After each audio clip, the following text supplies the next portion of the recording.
Good morning everyone. दोस्तों आज है 7 दिसंबर 2023 और हम लोग करेंगे द हिंदू न्यूज़पेपर की एनालिसिस। मेरा नाम है सितेंद्र चौधरी और आज हम लोग कौन कौन से टॉपिक करेंगे। आज टॉपिक की लिस्ट थोड़ी लंबी है जैसा कि आप यहाँ पे देख सकते हो। तो कुछ टॉपिक्स प्रीलिम्स के लिए, कुछ टॉपिक मेंस के लिए। जैसे डेटा लेक, ये एक टॉपिक हम लोग करेंगे अपने इकोनॉमी वाले सेक्शन से, लेकिन ये टॉपिक सिर्फ प्रीलिम्स के लिए है, छोटा सा टॉपिक है। लेकिन कभी कभी एग्जाम में इस तरह की जो इकोनॉमिक टर्म्स हैं वहां से क्वेश्चंस आ जाते हैं। हर साल एक दो क्वेश्चंस प्रीलिम्स में टर्म्स के रिगार्डिंग आ जाते हैं, तो इसको थोड़ा हम लोग देखेंगे। उसके अलावा जो COP 28 हमारा अभी दुबई में चल रहा है, वहां पे एक नया ग्रुप बना है, न्यूक्लियर एनर्जी ग्रुप करके। इसके बारे में बात करेंगे और इंडिया का यहाँ पे क्या रिलेशन है इस ग्रुप के साथ, वो भी हम देखेंगे। उसके अलावा सरोगेसी एक्ट 2021 के बारे में सुप्रीम कोर्ट ने गवर्नमेंट से कुछ सवाल पूछे हैं, तो थोड़ा सा इसके बारे में देखेंगे। हालांकि ये रिपीटेड सा है, पहले हम लोग सरोगेसी काफी बार कर चुके हैं, लेकिन इसकी बेसिक्स की इंफॉर्मेशन आपको मैं आज भी दे दूंगा। एक नया डायमेंशन जो है हम लोग यहाँ पे आज करेंगे सरोगेसी एक्ट से। और इंडिया का एक जो गरबा है, गरबा तो आपको पता है ना, गुजरात में होता है गरबा। तो गरबा को इंटेंजिबल वर्ल्ड हेरिटेज कल्चर के अंदर उसको ऐड कर लिया गया है, तो इसके बारे में बात करेंगे। इंडिया में और कौन कौन सी साइट्स हैं और कौन कौन से इवेंट्स हैं, फेस्टिवल्स हैं, जहाँ पे इंटेंजिबल वर्ल्ड हेरिटेज साइट के अंदर उनका नाम आता है। तो ये काफी ज्यादा टॉपिक इंपॉर्टेंट है प्रीलिम्स के लिए, और डायरेक्टली सीधे सीधे यहाँ से क्वेश्चंस भी आते हैं। चार धाम प्रोजेक्ट के बारे में पढ़ेंगे और इसी से रिलेटेड जो है EIA यानी कि एनवायरमेंट इम्पैक्ट असेसमेंट, ये भी हम लोग पढ़ेंगे। ये दोनों टॉपिक आपके बेसिकली मेंस के लिए इंपॉर्टेंट बनते हैं। EIA वाला जो टॉपिक है ये तो क्लियरली GS पेपर 3 के सिलेबस में मेंशन ही किया हुआ है, एनवायरमेंट इम्पैक्ट असेसमेंट, है ना। हर एक दो साल के बाद यहाँ से क्वेश्चन आ ही जाता है, तो इसको हम देखेंगे। उसके अलावा कुछ एडिशनल आर्टिकल भी हैं। लेकिन आगे बढ़ने से पहले एक छोटी सी अनाउंसमेंट है। सैटरडे को हमारी करंट अफेयर की क्लासेस होती हैं, जिसमें हम लोग पूरे वीक का करंट अफेयर कवर करते हैं, प्रीलिम्स और मेंस दोनों ही पर्सपेक्टिव से। 3 साढ़े 3 घंटे के आसपास की क्लास होती है, आप इसे ज्वाइन कर सकते हैं। अगर आप रेगुलरली न्यूज़पेपर नहीं पढ़ पाते हैं, नोट्स नहीं बना पाते हैं, अगर आप रेगुलर नहीं हैं, उस केस में ये एक सैटरडे वाली क्लास आपके लिए सफिशिएंट होती है। ये आप क्लासेस करिए और एक जो मंथली मैगजीन आती है आप उसको आराम से पढ़िए, आपका करंट अफेयर डिसेंट वे में कवर हो जाता है। क्योंकि आपको पता है कि 2 साल का करंट अफेयर तो आपको वैसे भी पढ़ना ही है यूपीएससी के लिए, चाहे प्रीलिम्स हो चाहे मेंस हो। अभी एग्जाम थोड़ा इस तरह का हो गया है, तो ये आप कर सकते हो। यहाँ पे ये जो QR कोड है इसको स्कैन करके आप प्रोग्राम को ज्वाइन कर सकते हैं। और अगर आप SC 1000 अगर आप कोड ऐड करते हो तो मेरी तरफ से 1000 रुपीज का डिस्काउंट भी आपको मिल जाता है। ये वैसे ही बहुत एक्सपेंसिव नहीं है, डिसेंट है, आपके बजट में होगा, तो आप इसको ज्वाइन कर सकते हैं। चलिए बढ़ते हैं पहले टॉपिक पे। Union bank picks Accenture to build data lake platform. देखिए, एग्जाम में ना यहाँ पे कई तरह से सवाल आ सकता है। बहुत सिंपलेस्ट वे में भी सवाल एग्जाम में आपसे पूछेगा। कैसे पूछेगा? वो आपसे ये बोलेगा, in the recent times data lake was in news, data lake concept is related to which of the following. तो आपसे ऐसे पूछेगा डेटा लेक, तो उसमें पूछेगा कोई रामसर साइट्स, इस तरह के कुछ अजीबोगरीब से ऑप्शन देगा आपको।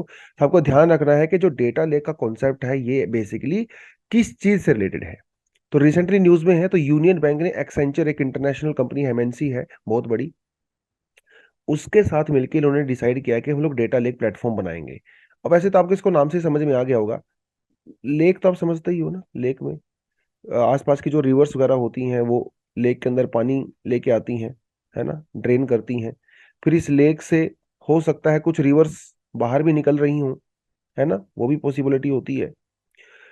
तो ये होता है डेटा लेक। ये वाटर वाला लेक तो नहीं है, डेटा लेक है। तो इसमें जैसे मान लो यहाँ पे यूनियन बैंक का एग्जांपल दिया है, तो यूनियन बैंक के बहुत सारे ऑपरेशंस होते हैं, है ना। तो यूनियन बैंक का जितना भी डेटा होगा वो इस डेटा लेक में आएगा, इकट्ठा होगा। यहाँ पे एक जो खास बात आपने ध्यान रखनी है, देखिए, जब इस रिवर से वाटर आएगा, इस रिवर से आएगा, इस रिवर से आएगा, लेक में आके तो सब मिक्स हो जाता है ना। लेक के पानी को देख के आप ये तो नहीं बता सकते कि ये इस लेक का वाटर है, इस लेक का वाटर है, क्योंकि वो सब मिक्स हो जाता है। तो ये जो डेटा लेक होता है बेसिकली ये एक बिग डेटा होता है, जिसमें जिसमें बहुत सारा जीबी डेटा एक साथ इकट्ठा होता है। और यहाँ पे कोई हायरार्की नहीं होती है, ठीक है, सारा डेटा एक साथ आता है और ये डेटा रियल टाइम में आता है। ऐसा नहीं है कि भाई आज एंट्री हुई 2 दिन 2 हफ्ते बाद आपने ऐड कर दिया, नहीं, एकदम से आता है रियल टाइम। सारा डेटा आता है विदाउट एनी हायरार्की, छोटा डेटा बड़ा डेटा सब तरह का एक साथ आता है, मिक्स होता है। लेकिन आप सोच रहे होंगे सर इतना सारा मिक्स होता है डेटा, तो फिर इसको हम लोग जो है इसको सेपरेट कैसे करते हैं जब बाद में हमें रिक्वायरमेंट होती है। उसके लिए हम लोग मशीन लर्निंग और आर्टिफिशियल इंटेलिजेंस की हेल्प लेते हैं। तो जो डेटा लेक में से इतना ज्यादा इसमें डेटा होता है, ठीक है, उसको अपनी रिक्वायरमेंट के हिसाब से उसको वो निकाल लेता है आर्टिफिशियल इंटेलिजेंस का यूज करके। ये सब क्यों किया जाता है? ताकि जो हमारा जो बिजनेस है वो इम्प्रूव हो सके, जो कस्टमर को सर्विस जो है वो बढ़िया मिल सके, ठीक है, जो हमारे रिसोर्सेज है वो बेटर एफिशिएंटली हम उसको यूज कर सकें। इसलिए जो है डेटा लेक का यूज किया जाता है। तो ये नया कॉन्सेप्ट है डेटा लेक आपके लिए। प्रीलिम्स के लिए इतना आपके लिए सफिशिएंट है जानना जितना मैंने आपको बताया है, ठीक है। इससे ज्यादा टेक्निकलिटी में आपको इसके बारे में जानना नहीं है। चलिए, 22 nations pledge to triple nuclear installed capacity by 2050. India not a part of the pact. अभी COP 28 हो रहा है दुबई में, आपको पता ही है ना। और 2050 तक, ये क्यों लिखा है इन्होंने 2050? क्योंकि 2050 तक हमें नेट जीरो अचीव करना है। तो ये हमारा टारगेट है। तो अब तक किसकी चीज के ऊपर फोकस था? अब तक मतलब पहले किस चीज के ऊपर फोकस था? कोल, फॉसिल फ्यूल, मतलब पेट्रोल वगैरह, डीजल, कोल भी एक फॉसिल फ्यूल ही होता है, ठीक है। फिर हमने डिसाइड किया कि भैया हम लोग सोलर से रिप्लेस करेंगे इसको, विंड से रिप्लेस करेंगे, हाइड्रो से रिप्लेस करेंगे, या और भी जो तरीके हमारे पास है जियोथर्मल वगैरह, उससे रिप्लेस करेंगे, ठीक। ये हम लोगों ने डिसाइड किया, सारा फोकस यहाँ पे हो रहा था, स्पेशली सोलर के ऊपर हो रहा था। लेकिन अब दुनिया को धीरे धीरे समझ में आ गया है कि ये जो सोलर, विंड, हाइड्रो वगैरह है, इसकी बहुत सारी लिमिटेशंस है, ठीक। ये इतना ज्यादा एनर्जी प्रोवाइड नहीं करा सकते जितना दुनिया को डिमांड है। तो फिर हम लोग किसके ऊपर चले गए? न्यूक्लियर के ऊपर दोबारा से चले गए। पहले भी हम लोग न्यूक्लियर के ऊपर फोकस कर रहे थे। इवन जर्मनी, फ्रांस वगैरह तो ऐसी कंट्री थी जहां पे मोस्टली जो पावर न्यूक्लियर से आती थी। लेकिन फिर फुकुशिमा जो डिजास्टर हुआ जापान में, उसके बाद फ्रांस और जर्मनी ने या कई देशों ने, अमेरिका वगैरह ने भी बहुत सारे न्यूक्लियर प्लांट्स को बंद कर दिया था, और वो सोलर विंड के ऊपर फोकस करने लगे थे।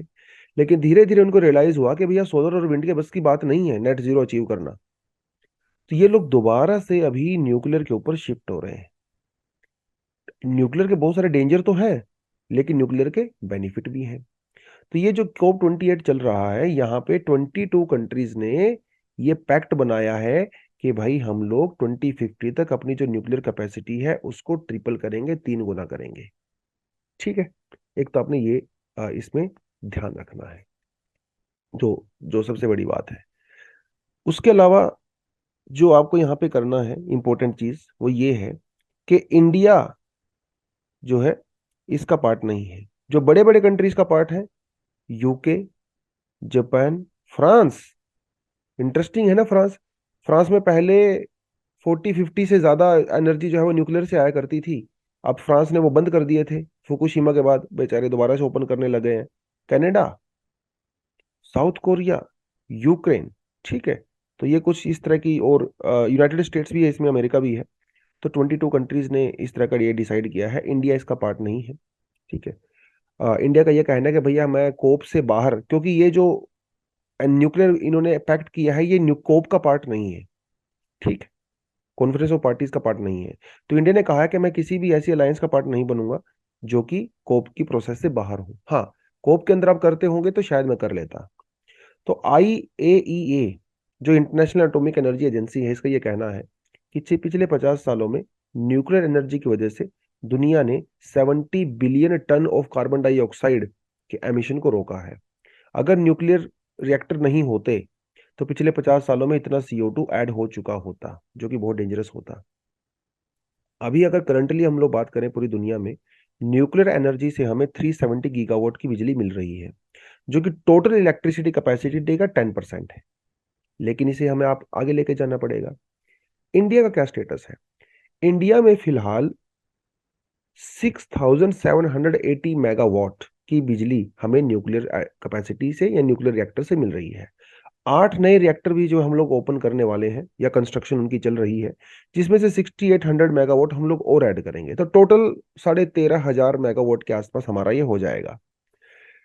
बट अगर इंडिया को 2070 तक नेट जीरो अचीव करना है तो ये कैपेसिटी बहुत कम है।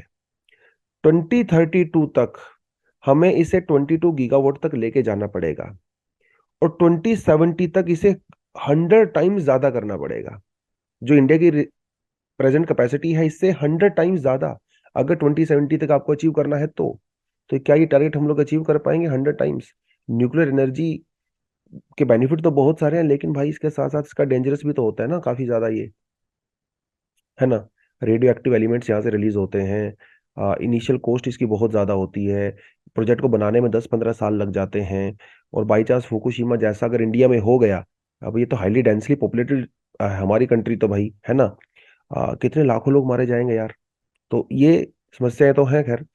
So international atomic energy agency की बात करें तो ये एजेंसी 1957 में क्रिएट की गई थी, और इसका पर्पस यही था कि दुनिया भर में न्यूक्लियर एनर्जी जो भी कंट्रीज यूज कर रहे हैं उसका यूज जो है वो प्रॉपरली सेफ, सिक्योर और पीसफुल तरीके से ये एजेंसी जो है ये इंश्योर करती है। और 2005 में इसको नोबेल पीस प्राइज भी दिया गया था। 2012 में भी यहाँ के रिगार्डिंग क्वेश्चन आया था।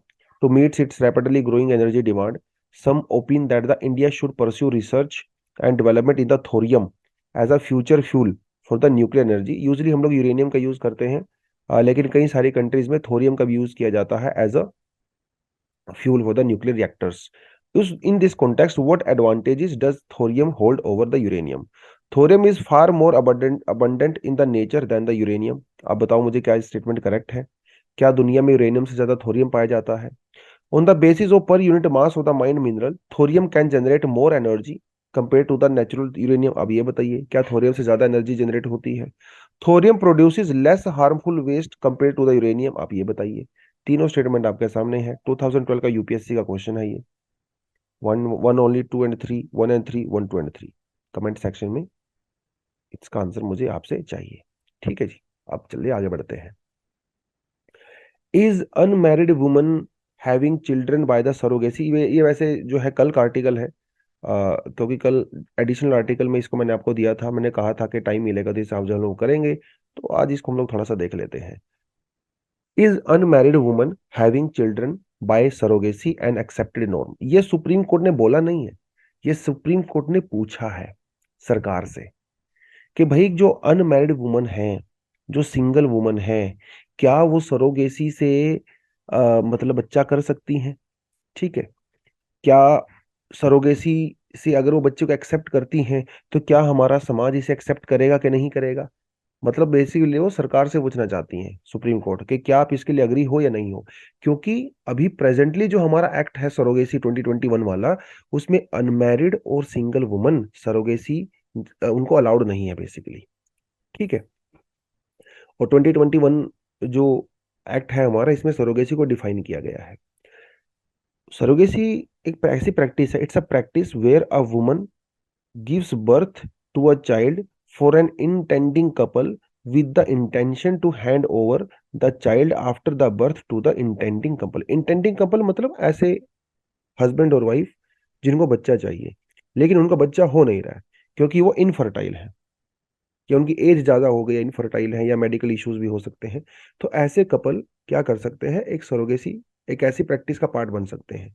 तो इसमें क्या होता है, एक महिला होती है जो आप ये समझ लीजिए कि जैसे जैसे होता है ना कि उसकी जो बच्चादानी होती है बेसिकली, ठीक है, वो एक तरह से रेंट पे ली जाती है, एक तरह से आप ऐसा समझ सकते हो। ठीक है। तो वो वीमेन उनके बिहाफ पे, उन कपल के बिहाफ पे बच्चे पैदा करती है, और एक बार वो जब बच्चा हो जाता है तो उनको वो हैंड ओवर कर देती है। राइट। कमर्शियल सरोगेसी में उस महिला को पैसा दिया जाता है, कॉन्ट्रैक्ट होता है उनके साथ, उसके जो मेडिकल एक्सपेंसेस वगैरह होते हैं वो सारे इन्हीं कपल के द्वारा किए जाते हैं, और बाद में उसको पैसा मिलता है, 2-3 लाख 4 लाख, जितने में भी कॉन्ट्रैक्ट होता है। लेकिन वो कमर्शियल सरोगेसी थी। अभी इंडिया में कमर्शियल सरोगेसी को प्रोहिबिट कर दिया गया है। लेकिन हाँ, ऑल्ट्रिस्टिक सरोगेसी अभी भी अलाउड है। ऑल्ट्रिस्टिक में कोई पैसे का लेन देन नहीं होता है, और जो महिला बच्चा पैदा करती है वो भी आपकी रिलेटिव ही हो सकती है, किसी की सिस्टर हो सकती है, कोई भी आसपास की रिलेटिव हो सकती है, क्लोज रिलेटिव। ठीक है। तो इसमें पैसे का लेन देन नहीं है। हालांकि मेडिकल एक्सपेंसेस अभी भी किए जाते हैं, बट स्टिल पैसे का लेन देन ऐसा सच नहीं होता है। और इसमें ये देखो कहा गया कि Indian woman who is widow और divorcee between the age of 35 to 45 years and who intends to avail the surrogacy. ठीक है। तो एक विडो है जो डिवोर्सी है, 35 से 45 साल की उम्र है, उस वो भी सरोगेसी कर सकती है, लेकिन सिंगल वुमन या फिर एलजीबीटी जो कपल्स होते हैं, गे लेस्बियन कपल्स, वो नहीं कर सकते हैं, बेसिकली ये सुविधा का बेनिफिट नहीं उठा सकते हैं। अब एक तो क्लोज रिलेटिव होना चाहिए, वो जो महिला जो बच्चा पैदा करेगी वो अपनी लाइफ में सिर्फ एक ही बार कर सकती है, उसका खुद का भी एक बेबी होना चाहिए, ये कुछ कंडीशन इन्होंने यहाँ पे डाली थी। अब एथिकल और मोरल ग्राउंड की अगर बात करें सरोगेसी में, तो कुछ लोगों का ये मानना है कि सरोगेसी ना एक तरह से बेबी ट्रेड है। बेबी ट्रेड, बेबी ट्रेड मतलब baby selling and baby selling and baby purchasing. ठीक, ऐसा माना जाता है कुछ एथिकल ग्राउंड्स के ऊपर, कि ये तो बच्चे का लेन देन हुआ। जैसे फैक्ट्री में एक सामान मैन्युफैक्चर किया जाता है, लोग उसको खरीद लेते हैं, राइट। उनको ज्यादा वो सामान अच्छा लगता है तो ज्यादा पैसा पे करते हैं। तो एक वीमन को एज अ मैन्युफैक्चरिंग मशीन के तौर पे यूज किया जाता था, खासकर कमर्शियल सरोगेसी में, कि भैया वो तो मैन्युफैक्चरिंग मशीन है, और वो बच्चा पैदा करेगी उसको बेचेगी, बच्चा पैदा करेगी उसको बेचेगी। तो it's something like a baby trade, selling and purchasing. एक एथिकल क्वेश्चन बनता है ये। आप मुझे कमेंट सेक्शन में बताओ कि आपको ऐसा लगता है क्या, क्या ये बेबी सेलिंग एंड परचेजिंग है, सरोगेसी? अब कई साल पहले अमेरिका में बड़ा इंटरेस्टिंग केस आया। मतलब यहाँ पे ये कॉन्सेप्ट दिया जाता है कि this is like an open market. जैसे हम लोग हर चीज मार्केट में ट्रेड करते हैं, वैसे ही हम लोग यहाँ पे बेबी को भी ट्रेड कर रहे हैं। जैसे मार्केट में ट्रेड करने के लिए कॉन्ट्रैक्ट्स होते हैं, ठीक। कोई कॉन्ट्रैक्ट हुआ, किसी को सड़क बनानी है भाई, ठीक है, या कुछ भी करना है, उसके लिए कॉन्ट्रैक्ट होता है। आप पैसा पे करते हो, वो पार्टी आपको सर्विस देती है। It's like an open market system. आपने उसको पैसा दिया, उसने आपको बेबी दिया, दैट्स इट। अब अमेरिका में कई साल पहले एक ऐसा केस आया जिसमें एक महिला थी, उसने सरोगेसी के थ्रू बच्चा पैदा करने के लिए हाँ किया, कॉन्ट्रैक्ट किया, ठीक है। और कुछ पैसे का कॉन्ट्रैक्ट था, मान लो $500, ठीक है, का ये कॉन्ट्रैक्ट था। और इसमें इसने ये अग्री किया था कि हाँ, बेबी अगर हो जाएगा तो मैं ₹500 में मतलब बेबी आपको दे दूंगी, तो समथिंग लाइक दैट। अब उसमें ये हुआ कि जब वो बेबी हो गया, छोटा बेबी जब हो गया, तो इस महिला ने बेबी देने से मना कर दिया। हालांकि इस महिला के पहले भी 3-4 बच्चे थे खुद के, लेकिन इसने बेबी देने से मना कर दिया। और इसने कहा कि इस बेबी के साथ मेरा इमोशनल बॉन्ड है, ठीक है। क्योंकि पहले ये सरोगेट मदर कभी बनी नहीं थी, इसको अंदाजा था नहीं कि अपने से बेबी दूर करने में कैसा फील होता होगा।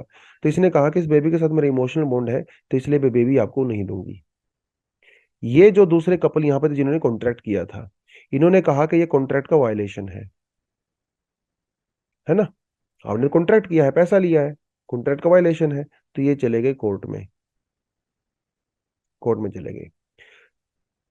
तो जब लोअर लेवल कोर्ट पे गए तो उसने इनके फेवर में जो है फैसला सुनाया, और ये कहा कि contract is a contract, deal is a deal. आपने डील करी है तो रिस्पेक्ट करनी पड़ेगी, बात खत्म। लेकिन फिर ये मामला चला गया सुप्रीम कोर्ट में। सुप्रीम कोर्ट ने फिर क्या कहा, थोड़ा सा इसके अंदर चेंज किया। सुप्रीम कोर्ट ने कहा कि डील करने से पहले एक शर्त होती है कि उस डील की सारी चीजें ट्रांसपेरेंट होनी चाहिए, तभी तो कोई डील होती है ना। सारे प्रोविजंस उस डील के समझ में आने चाहिए। लेकिन यहाँ पे उस डील के सारे प्रोविजन समझ में नहीं आ रहे थे, क्योंकि इस महिला को नहीं पता था कि वो बेबी के साथ इतना ज्यादा इमोशनल बॉन्ड हो जाएगा। तो लेकिन डील इज अ डील।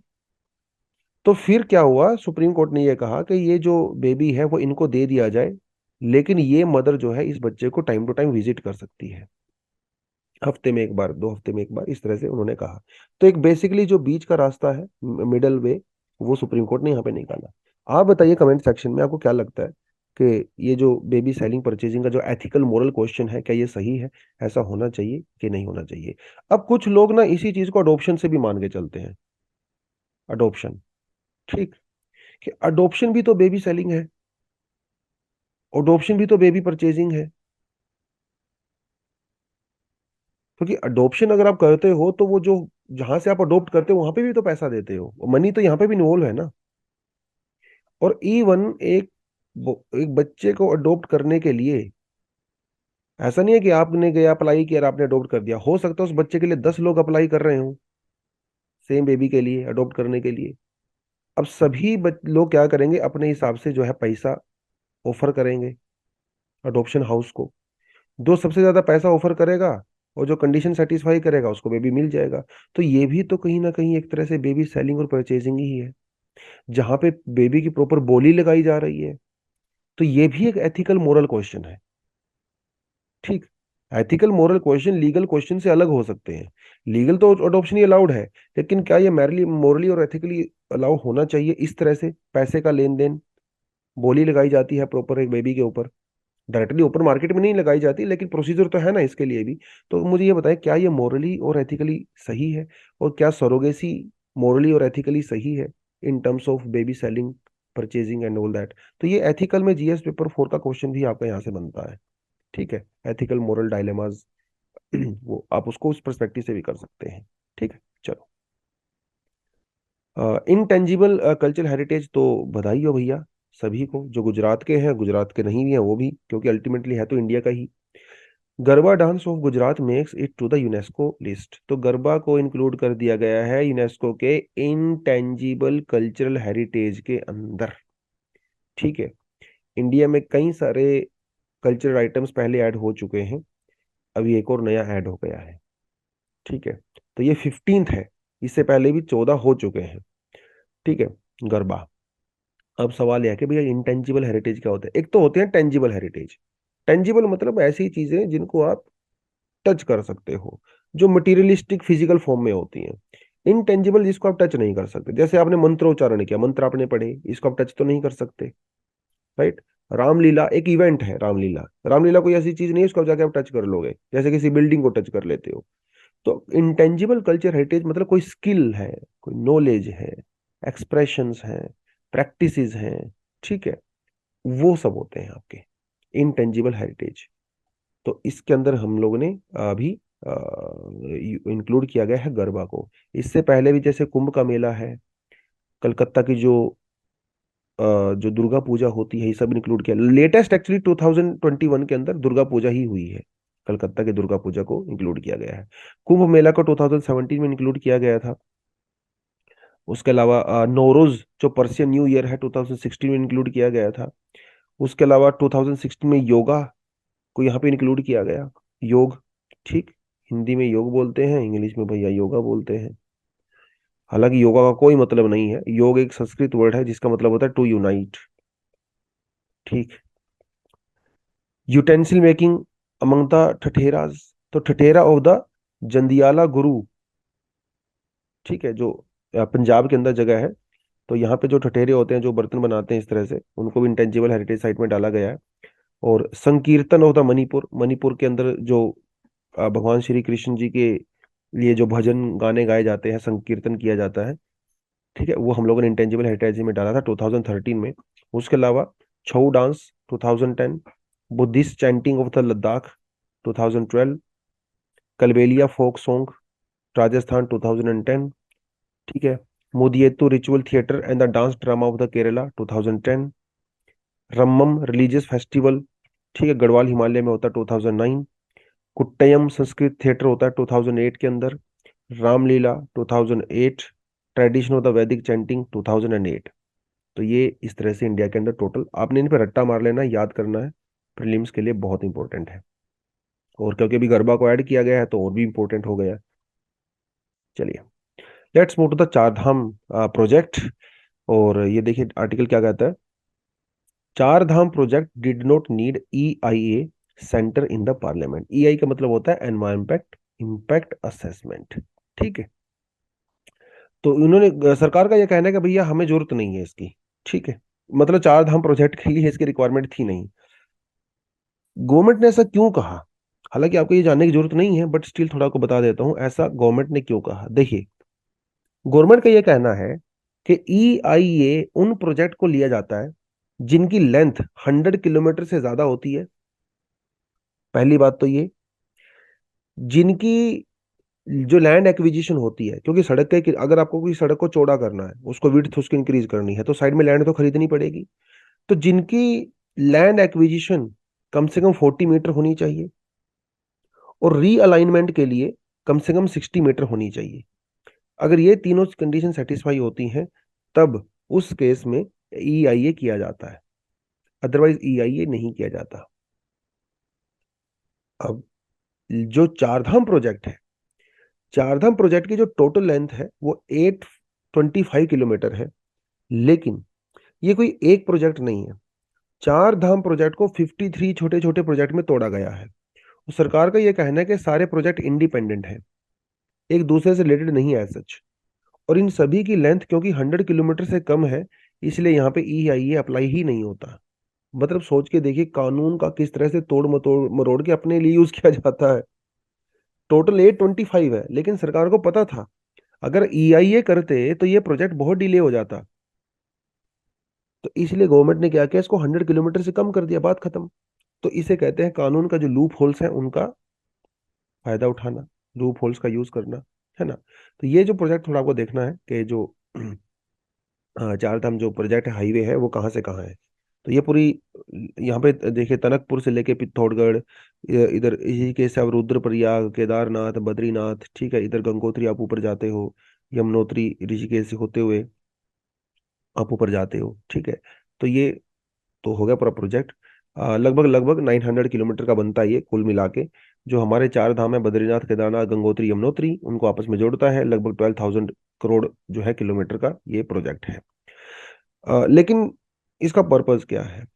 इसका पर्पस सिर्फ और सिर्फ चार धाम की जो यात्रा पिलग्रिमेज किया जाता है उसको सुविधा प्रोवाइड करवाना नहीं है। हाँ, टूरिज्म तो है, ऑफ कोर्स कनेक्टिविटी भी है, और जो पिलग्रिमेज सर्विसेज है वो तो है ही। उसके साथ साथ ये जो पूरा एरिया है चाइना बॉर्डर पे पड़ता है ना। तो स्ट्रेटेजिक इंपॉर्टेंस भी काफी ज्यादा है इस प्रोजेक्ट की। भाई खुदा ना खास्ता भाई या फ्यूचर में कोई लड़ाई वड़ाई हो जाए, है ना, कोई अग्रेशन हो जाए, तो हमारे जो हैवी वेपन्स हैं, इक्विपमेंट है, मिलिट्री के जो आर्टरी गन्स वगैरह होती है बहुत बड़ी बड़ी, तो वो यहाँ पे कैसे लेके जाओगे? तो उसके लिए प्रोजेक्ट तो बनाना पड़ेगा ना, राइट। इवन डिफेंस मिनिस्ट्री ने तो ये भी कहा था सुप्रीम कोर्ट में कि ब्रह्मोस को भी हम लोग इस रास्ते से लेके जा सकते हैं, राइट। तो ये इसीलिए भी इंपॉर्टेंट है। बेनिफिट तो इसका ऑफ कोर्स ये है ही, लेकिन कंसर्न्स भी है ऑफ कोर्स, क्योंकि ये रीजन टेक्टोनिकली बहुत एक्टिव है। यही वो जगह है जहां से इंडियन प्लेट तिब्बतन प्लेट के नीचे जा रही है एज अ टेक्टोनिक एक्टिविटी, जिसकी वजह से बहुत सारे अर्थक्वेक और लैंडस्लाइड यहाँ पे होते हैं। और अभी अभी हम लोगों ने देखा वो टनल वाला पूरा इशू उत्तराखंड में, है ना, क्योंकि वो भी टेक्टोनिकली एक्टिव है। तो यहाँ की जो सोइल है वो भी फ्रजाइल है, यहाँ की टोपोग्राफी भी काफी फ्रजाइल है। केदारनाथ के अंदर डिजास्टर हुआ था कुछ साल पहले। वो सारी चीजों को ध्यान में रखते हुए इकोलॉजिकली बहुत ज्यादा यू नो ये एडवाइजेबल नहीं है इस प्रोजेक्ट को। लेकिन जब स्ट्रेटेजिक पर्सपेक्टिव से देखें, कनेक्टिविटी के प्रोजेक्टिव से देखें तो किया जाता है। तो बेसिकली रिस्क ले रही है गवर्नमेंट यहाँ पे। अब गवर्नमेंट को भी पता है कि ये थोड़ा रिस्की है, अर्थक्वेक लैंडस्लाइड वगैरह। हालांकि गवर्नमेंट ये कह रही है कि यहाँ के जो स्लोप है हम लोग बहुत ज्यादा स्टीप नहीं रखेंगे, जेंटल स्लोप रखेंगे, ताकि कल को लैंडस्लाइड की सिचुएशन यहाँ पे ज्यादा ना बन पाए। लेकिन ये बात वही है, आप जितना मर्जी कर लीजिए, लेकिन नेचर जब अपने ऊपर आता है तो फिर वो किसी की सुनता नहीं है, ठीक है। आप दुनिया की चाहे हाईएस्ट टेक्नोलॉजी ले आए, नेचर के सामने फिर कुछ नहीं है, सब चीजें है ना बेकार हो जाती हैं। तो ये थोड़ा सा आप इसके बारे में देखना है। अब इन्वायरमेंट इम्पैक्ट असेसमेंट क्या होता है, यहाँ से रेगुलरली यूपीएससी क्वेश्चंस पूछता है, जिसके नाम से ही समझ में आ रहा होगा आपको। एनवायरमेंट इम्पैक्ट असेसमेंट, असेसमेंट तो समझ गए हो, किसी चीज को एनालाइज करना, है ना। आपके पास एक डेटा होता है, उस डेटा को एनालाइज करके आप पता लगाते हो इसका इम्पैक्ट क्या होगा, बेनिफिट क्या होगा, नुकसान क्या होगा, वो असेसमेंट होती है। तो एनवायरमेंट जो भी प्रोजेक्ट सरकार लेती है, उन प्रोजेक्ट को लगाने से पहले एक EIA किया जाता है। और ये देखा जाता है कि भाई अगर ये प्रोजेक्ट हम लोगों ने लगाया तो इसका एनवायरमेंटल इम्पैक्ट क्या होगा, सोशो इकोनॉमिक इम्पैक्ट क्या होगा, इसका कल्चरल इम्पैक्ट क्या होगा, ह्यूमन हेल्थ के ऊपर इसका क्या इम्पैक्ट पड़ेगा। और सिर्फ नेगेटिव इम्पैक्ट ही नहीं बल्कि पॉजिटिव इम्पैक्ट और नेगेटिव इम्पैक्ट दोनों ही एनालाइज किए जाते हैं। तो वो सारी चीजें करने के बाद अगर लगता है कि हाँ भाई इस प्रोजेक्ट को हम लोग आगे बढ़ा सकते हैं, तभी उस प्रोजेक्ट की मंजूरी दी जाती है, अदरवाइज नहीं दी जाती। तो बेसिकली प्री प्लानिंग स्टेज में ही ये सब शुरू हो जाता है, ठीक है। और EIA आजकल तो मोस्टली प्रोजेक्ट्स के लिए मैंडेटरी हो गया है, लेकिन इसकी शुरुआत 1970s में हुई थी डेवलप्ड कंट्रीज में। तो यूएसए में इसकी पहले शुरुआत हुई, फिर दूसरी कंट्रीज ने ऑस्ट्रेलिया और न्यूजीलैंड, जर्मनी वर्मनी में ये सब होने लगा। डेवलपिंग कंट्री में कोलंबिया और फिलीपींस दो ऐसी कंट्री थी जहाँ पे शुरुआती तौर पे इसकी शुरुआत हुई थी, फिर बाद में इंडिया भी इसमें आ गया। अभी अराउंड मोर देन 100 कंट्रीज के अंदर ये किया जाता है, ठीक है। और इंडिया में जो EIA जो किया जाता है बेसिकली, ये ये जितने भी प्रोजेक्ट हैं उनको दो कैटेगरी में रखा गया है, कैटेगरी ए और कैटेगरी बी। और इंडिया में EIA जो है ना वो डिसेंट्रलाइज्ड है, मतलब कुछ प्रोजेक्ट सेंटर अलाउ करती है, कुछ प्रोजेक्ट स्टेट गवर्नमेंट अलाउ करती है। तो ये अपने ध्यान रखना है कि EIA इंडिया में डिसेंट्रलाइज्ड है। ये इंपॉर्टेंट पॉइंट है एग्जाम के लिए, ठीक है। अब जैसे जो कैटेगरी ए है, ठीक है, ये नेशनल लेवल के प्रोजेक्ट होते हैं जिनको नेशनल गवर्नमेंट, कैटेगरी बी के प्रोजेक्ट जो है वो स्टेट लेवल के प्रोजेक्ट होते हैं, तो स्टेट गवर्नमेंट अलाउ करती है। अब देखिए यहाँ पे क्या लिखा हुआ है, project in the category B go through the screening process and are divided into two categories. Category B को फर्दर दो कैटेगरी में डिवाइड किया गया है, B1 और B2। एक हमारे पास हो गया कैटेगरी ए, ठीक है। कैटेगरी जो B1 वाले प्रोजेक्ट हैं यहाँ पे EIA करना मैंडेटरी होता है, लेकिन कैटेगरी बी के प्रोजेक्ट को कोई भी EIA की रिक्वायरमेंट नहीं होती है, ध्यान रहेगा आपको। कैटेगरी ए वाले जो प्रोजेक्ट होते हैं यहाँ पे भी EIA करना मैंडेटरी होता है। तो दो के अंदर मैंडेटरी है, एक के अंदर मैंडेटरी नहीं है। यहाँ पे मैंडेटरी है, यहाँ पे मैंडेटरी है, यहाँ पे मैंडेटरी नहीं, ठीक है। समझ में क्या आ गया आपको। तो जो चार धाम प्रोजेक्ट है इसके अंदर उन्होंने category B1, sorry category B2 के अंदर रखा है, ठीक है। तो इसलिए EIA इसको अलाउ ही नहीं किया उन्होंने। उन्होंने कहा कि भाई ये सेंटर के साथ साथ स्टेट प्रोजेक्ट भी है, 100 किलोमीटर से लेंथ इसकी कम है, इसलिए जो हम इसको EIA की रिक्वायरमेंट यहाँ पे है नहीं, ऐसा गवर्नमेंट का कहना है। चार लेवल यहाँ पे होते हैं बेसिक से, ठीक है। Screening, assessment, mitigation, decision making और मॉनिटरिंग, ये थोड़ा आपने ध्यान रखना है। बट एक चीज मैं आपको बताता चलूँ पर्सनल लेवल पे, कि EIA का जो टॉपिक है आप इसको, ये तो रिवीजन के लिए था जो मैंने अभी आपको करवाया। जिन्होंने पहले थोड़ा बहुत पढ़ा होगा EIA के बारे में वो यहाँ से तो हल्का सा रिवीजन हो सकता है।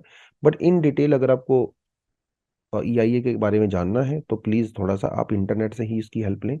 और अगर आपके पास शंकर IAS की जो बुक है एनवायरमेंट के लिए, ठीक है, और जो लेटेस्ट उसका एडिशन है उसके अंदर EIA को लेकर एक सेपरेट चैप्टर दिया हुआ है, तो आप उस चैप्टर को रेफर करें, ठीक।